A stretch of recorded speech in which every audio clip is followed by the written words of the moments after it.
ఉన్నాయి. అలాగే మనకి టూరిజం ద్వారా మీకు అభివృద్ధి ఎలా ఉండాలి ఇవన్నీ ముందుకు తీసుకెళ్తామని తెలియజేసుకుంటూ, అలాగే మీ భూముల్లో పంటలు పండి మీకు ప్రకృతి వ్యవసాయంలో మీరు ఆరితేరేలాగా దానికి మార్కెట్ వచ్చేలాగా మేమందరం సాయశక్తిలో కృషి చేస్తామని తెలియజేసుకుంటూ మీ అందరికీ ఏమంటారా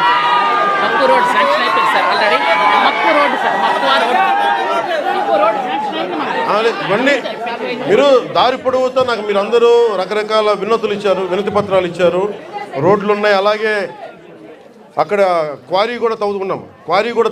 క్వారీలు కూడా అడ్డగోలుగా ఉన్నాయంటే అవి కూడా చేద్దాం. నాకు కావాల్సిందల్లా ఇక్కడున్న యువతలో మీరందరూ కూడా మీరు ఏ జాతికి చెందిన వాళ్ళైనా నాకు అనవసరం, కొత్త నాయకత్వం మీలో నుంచి పుట్టాలి. నేను కులం కానీ మతం కానీ ప్రాంతం కానీ చూడడం మానవత్వాన్ని చూస్తాను. అంటే డోలీల్లో గర్భస్రావం అయి బిడ్డను కోల్పోయిన తల్లి నా అక్క నా చెల్లిని చూడాల, నాతో నా రక్తం పంచుకు పుట్టకపోవచ్చు, కానీ చనిపోతే నా ఇంట్లో నా అక్కో నా బిడ్డ చనిపోతే ఎంత బాధపడ్డాను అంత బాధపడ్డాను. అందుకొచ్చా నేను కోరుకుంటున్నాను ఒకటే, నేను ఒక నిమిషం ముఖ్యంగా ఇక్కడున్న యువతకి ఈ రోజున మన కూటమి ప్రభుత్వానికి మీరు 164 సీట్లు ఇచ్చి, అలాగే ఎంత 164 కదా 11 అంటే వాళ్ళకి 11 మన 165 164 సీట్లు ఇచ్చి 21 ఎంపీలు ఇచ్చారంటే మేమేదో ప్రతి ఎంపీని బాధ్యత తీసుకునేలా చేస్తాం. ఎంపీ అంటే ఒకటే చెప్తున్నాం, మీరు ఢిల్లీలో కూర్చొని చాలాసార్లు చెప్పాను, కాదు మీకోసం పని చేయడానికి. నేను పని చేస్తా, పని చేయనిస్తా. యువతకి ఒకటే అడుగుతామన్నా, మీరు మీ నాయకులు ఇప్పుడు నేను ఒక మాట చెప్పాను, మీరు నాకు వెంటనే 2019లో మీరు నన్ను గెలిపించలా, మీరు నన్ను టెస్ట్ చేశారు కదా, నిలబడతాడా లేదా అనేది. అలా కాదు, నేను అనేది మంచిది, పరీక్షించాలి నాయకుడిని, పరీక్షించిన తర్వాత నిలబడతాడా లేదా అని తెలియాలి. అలాగే ఈ రోజున ఇప్పుడు రోడ్లు ఇందాక దారిలో వస్తుంటే రోడ్లు వేయిస్తున్నాం, బీటీ రోడ్లు వేయిస్తున్నాం, సీసీ రోడ్లు వేయిస్తున్నాం. అవి క్వాలిటీ రోడ్లు ఉన్నాయా లేదా అనేది ప్రమాణాలు ఉన్నాయి, అది మీరు కూడా చెక్ చేయాలి. మీరు క్వాలిటీ లేదు, ఎందుకు క్వాలిటీ లేదు? మీకు సంక్షేమ హాస్టల్స్లో ఇబ్బందులు ఉన్నాయి, మాట్లాడండి. మీరు గట్టిగా ఉంటే కలెక్టర్ గారికి బలం వస్తుంది మిగతా వాళ్ళని పనిచేయించడానికి. మీరు గట్టిగా ఉంటే మనకి ఎమ్మెల్యే గారికి బలం వస్తుంది, మీరు గట్టిగా ఉంటే మేడం గారికి బలం వస్తుంది. మీరు బలంగా ఉంటే మేము డబ్బులు ఎవరికి చెప్పండి, మనందరూ కష్టపడుతున్న డబ్బులు, మనందరి డబ్బులు, ఎవరి దయా దక్షిణ్యాల మీద లేవు డబ్బులు, ఇక్కడ మన కష్టం ఇది.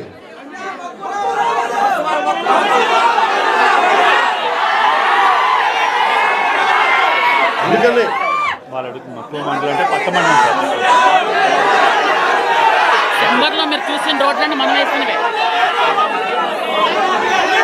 రమ్మంటా ఒకసారి, ఇప్పుడు కాదు, నేను ఒక నిమిషం నాకు మక్కువ మండలం అంటే చాలా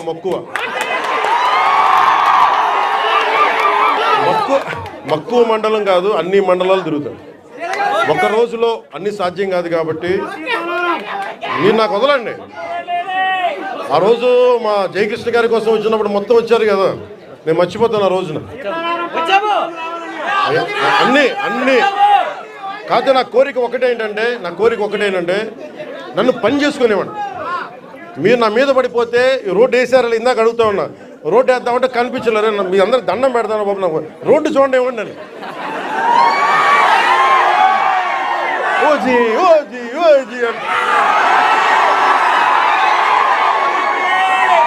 లేదంటే అన్న ఇవరకు సీఎం అనే వాళ్ళు ఇంకా పోలా, డిప్యూటీ సీఎం గారు సరిపోతుంది, ఆనందించాం. ఇంకా కాకుండా నేను అనేది ఏంటంటే యువతకు కానీ ఆడపడుచులకు కానీ పెద్దలకు కానీ నేను వచ్చి మీకు నన్ను పని చేస్తే మీ భవిష్యత్తుకి మంచిది. నన్ను చుట్టుముట్టారనుకోండి, పని చేయాలి కదా.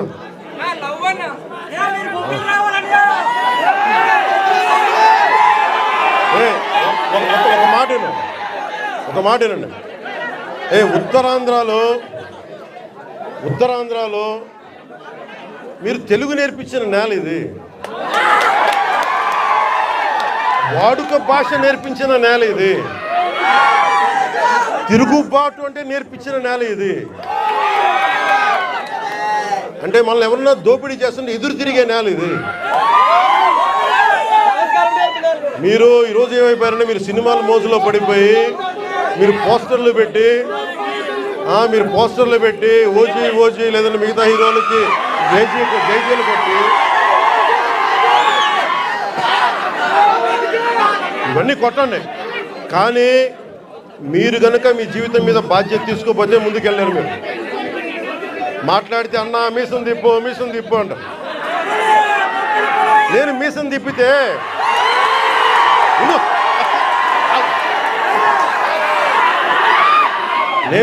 తిప్పితే రోడ్లు పడవు, అర్థమైందా? నేను ఛాతీ కొట్టుకుంటే రోడ్లు పడవు. నేను వెళ్ళి ప్రధానమంత్రి గారికి దండం పెట్టి ముఖ్యమంత్రి గారి దృష్టికి సమస్య తీసుకెళ్తే రోడ్లు పడతాయి. అందుకని మీసాలు తిప్పడాలు, ఛాతీలు కొట్టుకోవడాలు నా చేతగా పని చేయడం తెలుసు, నాకు పని చేయనివ్వన్నాను. అందుకని మీ అందరికీ మరోమారు ధన్యవాదాలు చెప్పుకుంటూ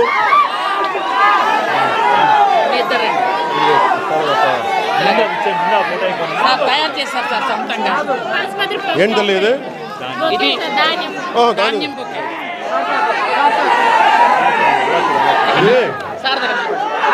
ఎంత అందమైన సాంప్రదాయం చూడండి.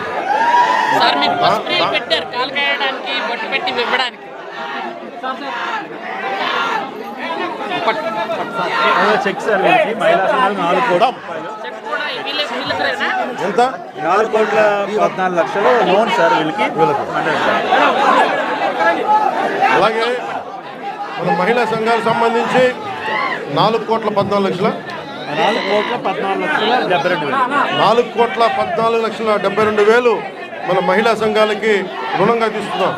ఓన్లీ మన పనసభద్ర పంచాయతీకి 4,12,74,072 అందరికీ ధన్యవాదాలు. సాలూరు నియోజకవర్గం మక్కువ మండలం పంచాయతీ రహదారుల శంకుస్థాపన కార్యక్రమానికి ఇక్కడికి వచ్చేసిన అన్నదమ్ములకి, ఆడపడుచులకి, అక్క చెల్లెలందరికీ ఎన్డీఏ నారా చంద్రబాబు నాయుడు గారి నాయకత్వంలో, నిర్దేశకత్వంలో రహదారుల నిర్మాణం జరుగుతున్న క్రమంలో నరేంద్ర మోదీ గారు, ప్రధానమంత్రి శ్రీ నరేంద్ర మోదీ గారి కేంద్ర పథకాలతోటి, జాతీయ ఉపాధి హామీ పథకాలతోటి ఈ రోజున నేను ఇక్కడికి రావడం జరిగింది. మన బాగుజోల నుండి సిరివర వరకు 9 కిలోమీటర్ల రహదారిని 9.5 కోట్ల రూపాయలతో తారు రోడ్డుగా మారుస్తా ఉన్నాం.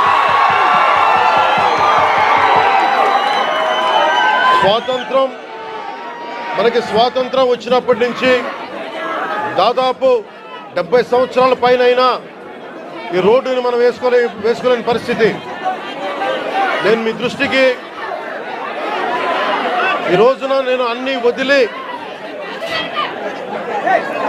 ఇది మీకు పోరాట యాత్ర అప్పుడు నేను అన్ని తిరిగి మన పాడేరు, అరకు, అన్ని గిరిజన ప్రాంతాల్లో తిరిగినప్పుడు నాకు 2 ప్రధానమైన సమస్యలు. 1 రోడ్లు, 2 తాగునీటి అవసరాలు, 3 యువతకి ఉపాధి అవకాశాలు. ఇంత సుందరమైన ప్రాంతం ఇది. దాదాపు 20కి పైగా జలపాతాలు ఉన్నాయి ఇక్కడ. మన విజయనగరం జిల్లా, పార్వతీపురం, ఇవన్నీ కూడా ఉమ్మడి విజయనగరం కానీ ఈ జిల్లాలో అద్భుతమైన సౌందర్యం ఉంది. ఇక్కడ ప్రకృతి సౌందర్యం. ఇక్కడ టూరిజంని డెవలప్ చేయాలి. యువతకు కూడా నేను ఒకటే మాట ఇస్తున్నాను, ఇప్పటిదాకా ఎవరు కూడా ఆలోచించలేదు ఇక్కడికి రావాలని, రోడ్లు వేయాలని. కానీ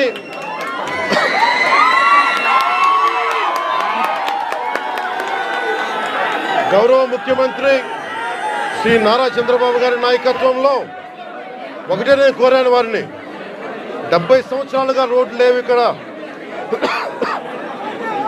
70 సంవత్సరాలుగా రోడ్లు లేవు, బాలింతలు రోజు డోలీలో వచ్చే పరిస్థితి ఉంది, డబ్బులు లేవు ఒకవైపు మన దగ్గర. కేంద్ర ప్రభుత్వం 21 నుంచి 22 వరకు 350 కోట్ల రూపాయల చొప్పున కేంద్ర మంత్రివర్గం మన నరేంద్ర మోదీ గారి నాయకత్వంలో 350 కోట్ల రూపాయలు, 670 కోట్ల రూపాయలు వెనుకబడ్డ జిల్లాలకు ఇచ్చారు. గత ప్రభుత్వం ఆధ్వర్యంలో ఆ నిధులు వస్తే ఆ నిధులు ఈ రోజు దాకా దానికి లెక్క పక్క లేకుండా చేశారు. ఈ రోడ్లు వేయడానికి 9.5 కోట్ల రూపాయలు ఖర్చు. మీ దగ్గరికి ఓట్లు అడిగిన వ్యక్తులు నేను అన్యాయం అయిపోయిన చెప్పిన బిడ్డ మీరు చూడండి, 5 సంవత్సరాల పాలనలో మీకు రోడ్లు వేయలేకపోయారు. కానీ మేము వచ్చి డబ్బులు లేకపోయినా మన వెనకబడ్డ జిల్లాల కోసం 700 కోట్ల రూపాయలు నిధులు ఇస్తే వాటిని ఖర్చు పెట్టలేదు, దారి మళ్లించేశారు. ఋషికొండ ప్యాలెస్కి 500 కోట్ల రూపాయలు ఖర్చు పెట్టారు, కానీ ఇక్కడ 9 కోట్లతోటి రోడ్లు వేయలేకపోయారు.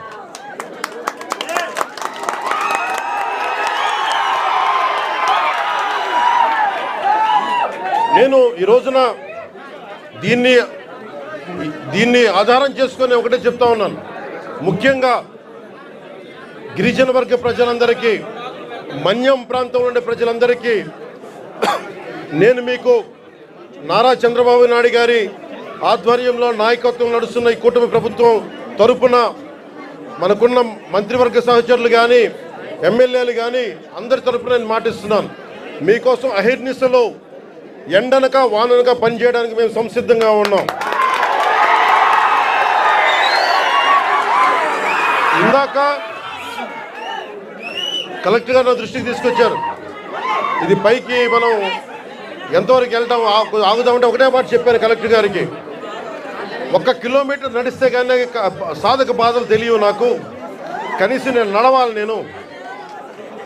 అలాంటిది 4 డోలీ పట్టుకొని ఒక గర్భిణీ స్త్రీని పట్టుకొని ఎంత ఇబ్బంది పడతారో ఆ బాధ నాకు తెలియాలంటే ముందు నేను నడవాలి, నేను నడుస్తాను దీనికి అని చెప్పి.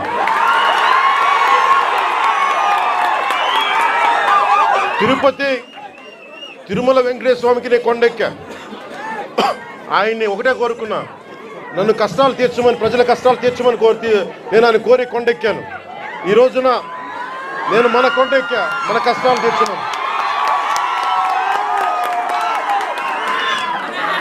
నా పక్కనే ఉన్న పంచాయతీరాజ్ కమిషనర్ గారికి కూడా, అడిషనల్ జాయింట్ సెక్రటరీ వారికి కూడా ఒకటే చెప్పాను, నా పిఎస్ మసూదన్ గారికి కూడా ఒకటే చెప్పాను, మీరు ఈ రోడ్డు వేసే లోపు ముందు కనీసం ఈ రోడ్ రోలర్లు పెట్టి కొంచెం శుభ్రంగా నడిచేలా చేయమని కోరుకుంటున్నా. నేను అది ఆదేశించాను.